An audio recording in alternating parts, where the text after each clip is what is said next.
All right, let's set the stage for this one.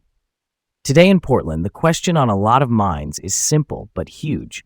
Will the city back a $600 million renovation for the Moda Center, or does this turn into a standoff with the Trailblazers?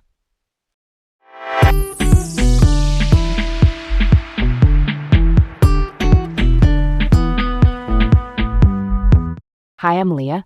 And I'm Garrett. Welcome to Laid Back Local, the news of the day with Leah and Garrett in Portland, Oregon. Let's dive right in. First up, Portland is in negotiations over a $600 million overhaul of the Moda Center, the big arena in the Lloyd district that opened in 1995 as the Rose Garden. The city actually took ownership of the building in 2024, and the land under it has long been city-owned. On the other side of the table is Tom Dundon, the new owner of the Portland Trailblazers. He's a billionaire investor who also owns the Carolina Hurricanes in the NHL. Dundon wants a state-of-the-art facility, top-tier, modern everything, but he's pushing for the public to fund it while the team doesn't chip in money directly. The Oregon legislature, which is the state's lawmaking body in Salem, has pledged $365 million. City officials are wary about covering the rest. Public opinion is mixed. Some folks see the Blazers as an economic and cultural anchor. Others worry about tax dollars for private sports upgrades. And just for context, the Portland Fire, our WNBA team, sublets the arena from the Blazers, so they're in the mix too. It's concerning that Dundon, despite being a billionaire, someone with a net worth in the billions, is unwilling to invest. The Blazers are vital to Portland culturally and economically, but public funds should be used wisely. If Dundon truly values the city, he'd contribute more, even if it's structured over time or tied to performance milestones. Yeah, that's a solid point. A couple quick facts. The city could potentially recoup part of the investment through lease payments, ticket surcharges, parking, and concessions. That's been floated as a path. But it's hard to precisely measure the team's total economic impact. On the sticky question we keep hearing, will the Blazers leave if there's no deal? That's disputed. There's chatter about leverage, but nothing confirmed. Leah, quick why here. Why do you think the city's hesitating when the state already put $365 million on the table? Because the remaining hundreds of millions still matter a lot. Every dollar comes from somewhere. An arena facelift is nice, but the city has other priorities like housing, safety, and basic infrastructure. Also, if the team isn't paying in, the city needs stronger guarantees, like a long lease, clear revenue sharing, and transparency on how costs are controlled. Transparency here just means open books and clear terms people can see and understand. Okay, let's move on. Two Portland city councilors, Olivia Clark and Loretta Smith, are under scrutiny for attending a $350 Portland Metro Chamber event at the Moda Center. Both are local elected officials who help set city policy. The event focused on Dundon's renovation push and happened at the same time as a city council work session, which they missed. A complaint was filed with the Oregon Government Ethics Commission, which enforces ethics rules, questioning whether they were there in an official capacity and whether accepting tickets above the $50 gift limit breaks the law. Under Oregon law, public officials generally can't accept gifts over $50 from a source with a legislative interest. There are narrow exceptions for official duty, but it's a high bar. This all lands during sensitive arena talks, and that timing could erode public trust. Yeah, that checks out.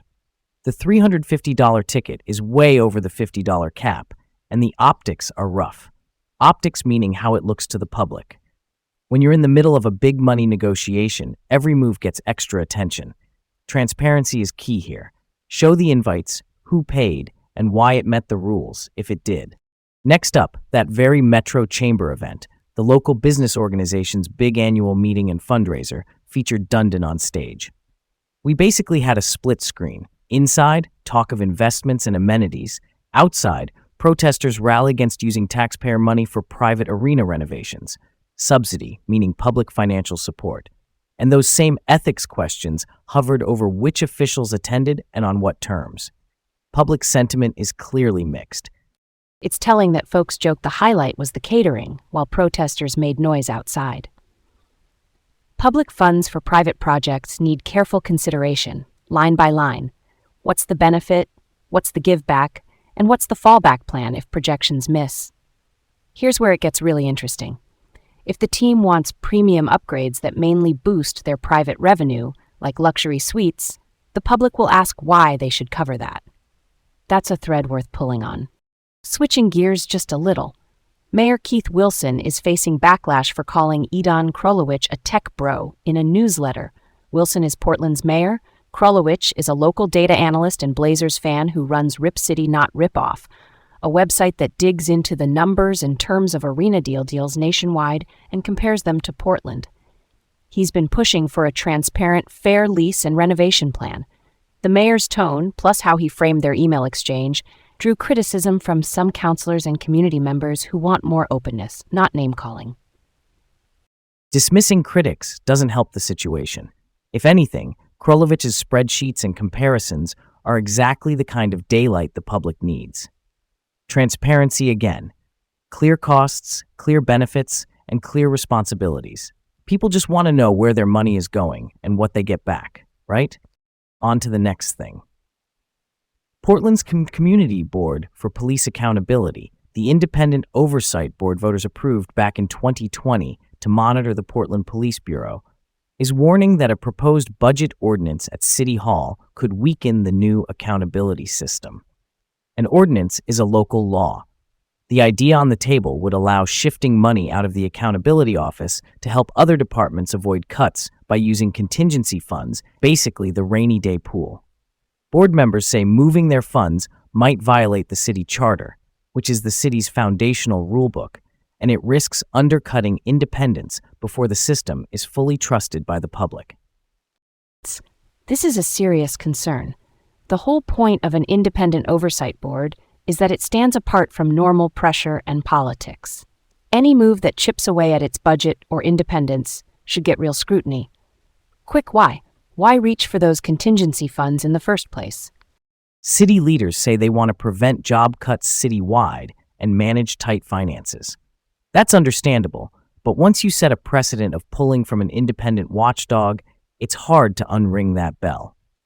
If this advances, they'll need clear legal footing and guardrails, like a commitment to restore funds and a finding that the charter isn't breached. Otherwise, the trust hit could be bigger than the budget fix.